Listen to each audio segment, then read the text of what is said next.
Hi, welcome to What's Cooking with Rochelle. Today we are going to make cinnamon raisin bread. Yummy! So to get started, we are first going to get our yeast activated. So I'm actually going to make mine in a stand mixer. If you don't have a stand mixer, you can just do it right on the tabletop. You just have to knead it by hand. So in the bowl, I have 1/3 cup of warm water. Now this is one of the keys. The water, when you stick your finger in it, it should be warm, like a baby's bath, not hot. Okay? And to that, I'm going to add 1 package of yeast. Now, I showed you that just so you know. We're just going to give it a real quick swirl. And this is going to sit for just a few minutes, and I'm going to show you what it looks like when it's all bubbly and ready to go. Now the key is if your yeast didn't activate, it didn't get bubbly, you got to start at the beginning again. That means either your water was too hot or your yeast was old. Okay, so my raisins were not like fresh, they're old, you can see, and this is another way to use something that maybe you thought you couldn't use and you threw out. Raisins are simply just dried grapes, right? So we're going to rehydrate them. How, you say? Watch this. So what we're going to do is just take a little pot, put just enough water to cover them. Okay, so you can see there's just a little bit of water. Probably I added about 1/2 cup of raisins and 1/2 cup of water. I'm going to put it on the skillet and let it boil until the water is evaporated. Now you don't want it to burn, but you do want the water to evaporate and the raisins will suck it up.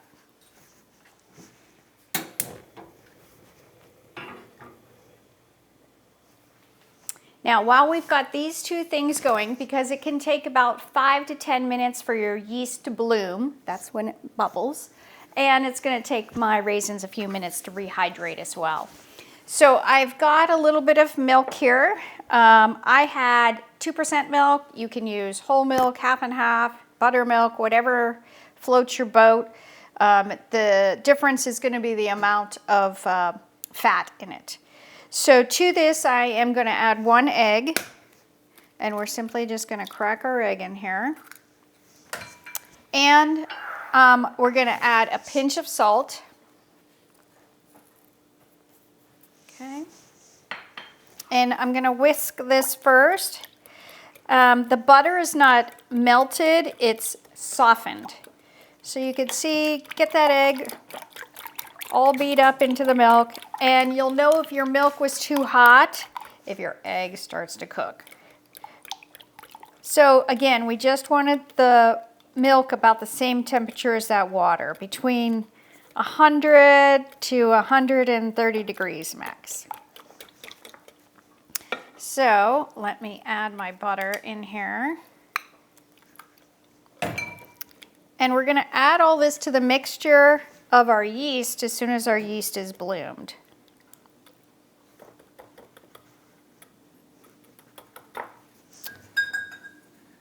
So it's just been a couple of minutes, and I wanted to show you 2 things. First off, our raisins have absorbed all the water, you can see, okay? And our yeast, as you can see, has like bubbles on top. You know, if you look at the picture of this versus the picture before, you'll see, and the longer you let it sit, the more it'll bubble and foam. But all we need to know is it's activated, and it is. So to this, we're adding the milk, egg, butter mixture. And we are just going to beat this for a second, just to combine it.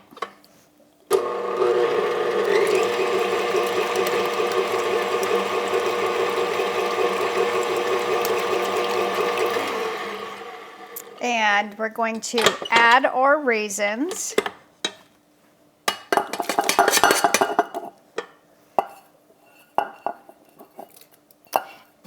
And I'll just show you. You could see how moist and juicy they are now compared to when I showed them to you a second ago. That's delicious.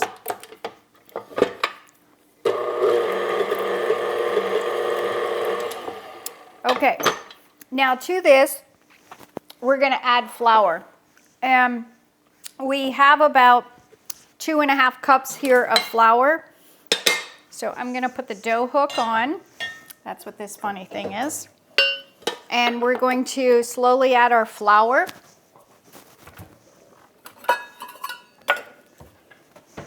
To the wet mixture and let it combine. Once it forms a ball, then we're gonna just knead it for a minute.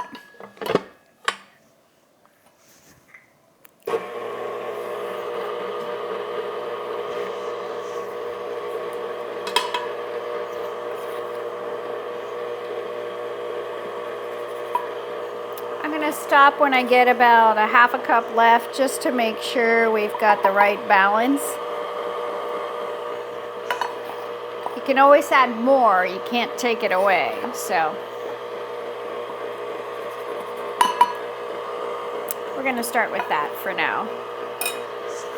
And again, there were 2.5 cups here, 1/2 cup of raisins.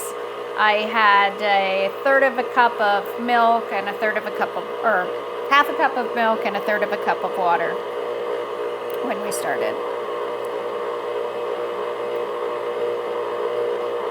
Now I'm just gonna stop it to show you what it looks like. This is not finished, but you can see how the dough is starting to come together. What we're gonna do is we're gonna keep mixing it until all of the flour is combined.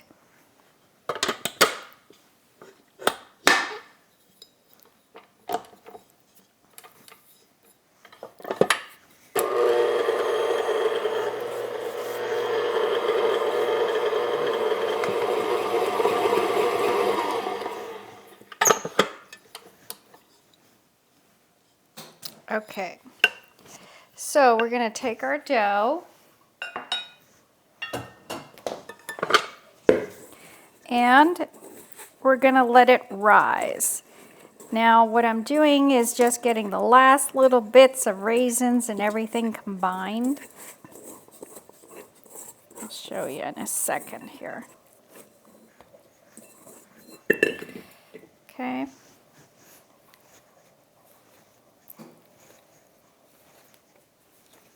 Now, if you don't like raisins, you can leave out the raisins. If you wanted to add nuts, I'll show you where we'll add the nuts. Let's get those last couple guys in there. And we're gonna form this into a ball.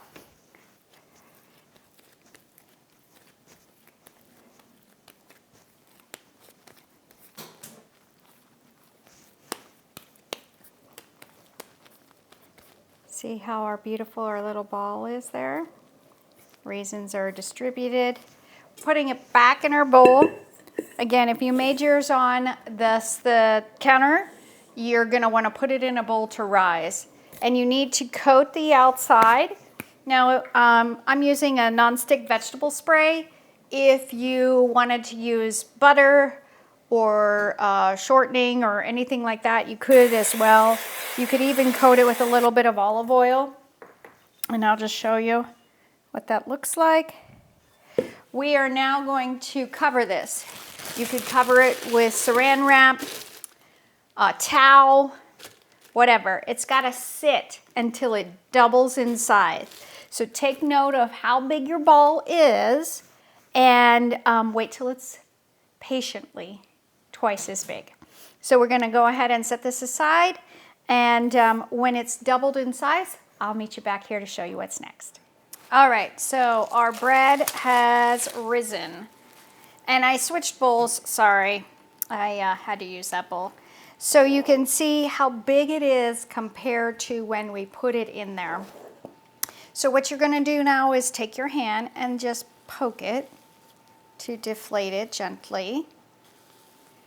And then just sprinkle a little bit of flour.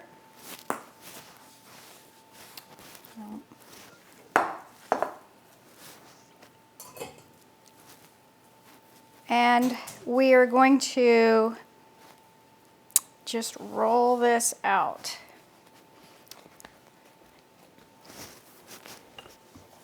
Okay, so we are making a loaf, so you're going to make a rectangle. And the thinner you get it, the more goodness we get to put inside of it. You can see all those lovely raisins. That's pretty good. All right, so if you have a pastry brush, great. If not, whatever you want to use, we're just gonna make this just a little wet. You could use butter instead of milk. I'm just using milk to get the dough moist so that the cinnamon sugar sticks. Okay, like I said, some people use butter. Make sure you get it all the way to the edges. Okay, so I have a tablespoon of cinnamon that I am adding to my sugar, and I have about a half a cup. And again, if you don't like it super cinnamony, but I do, add less cinnamon. And we're just going to sprinkle this over. Now, I could be using a sifter, but as you can see, this works just fine.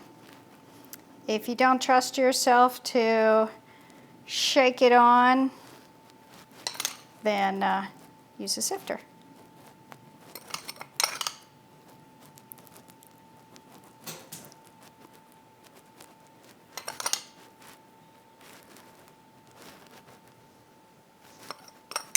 And you can see that since we got it wet with the milk, that it's all sticking. Perfect, all the way to the edges. Okay. So the next step is really easy. We're going to roll it up. So depending on what size your pan is, which way you want to do this, I'm going to start from the bottom.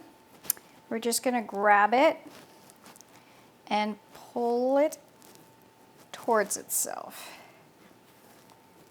If you have a little bit of extra flour, get that off. That'll just make your dough tougher. Okay, so we've got it rolled up. Now we're going to take the ends and tuck them underneath. Okay, see how easy that was? I'm going to put this in a pan, and then we're going to let it rise for another hour, and then it'll go in the oven. Okay, so I got my pan. I'm going to spray it and put the seam side down inside. Okay, and we're going to spray it again generously. We're going to cover this again and let it rise. And that should take, again, like I said, about an hour. So we're going to set that aside to rise. Okay, you can see that the bread has risen. It's doubled in size. We're going to go ahead and take the cover off. And we're going to go ahead and put this in the oven at 350 degrees.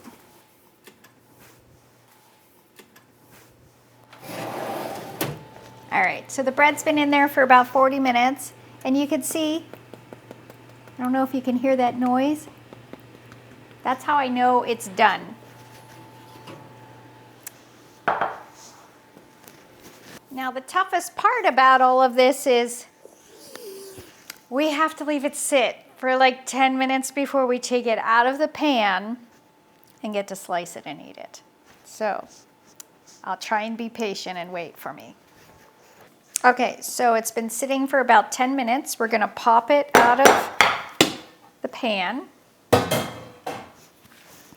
And then we're going to take just a little bit of butter and rub it on the top. Now, if you wanted to worry about calories, you don't have to do this. We're just going to make it look pretty.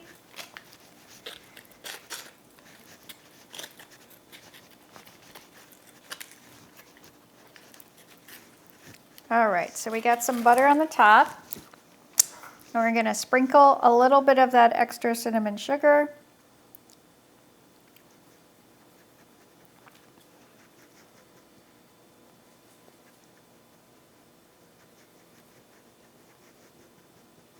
So when you go to the store and you get this, this is what it usually looks like there.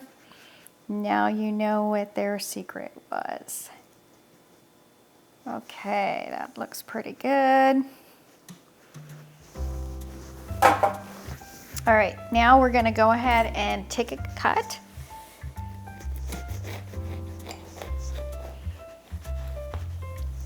And I'm just gonna show you that, how amazing. And of course, I get a slice for me.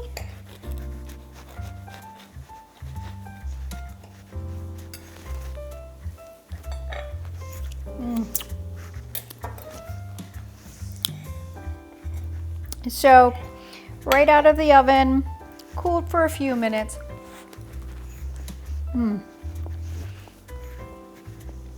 It's perfect just like this. If you want to put butter on it, apple butter, they make fig jam, all kinds of fun stuff you could do on it. But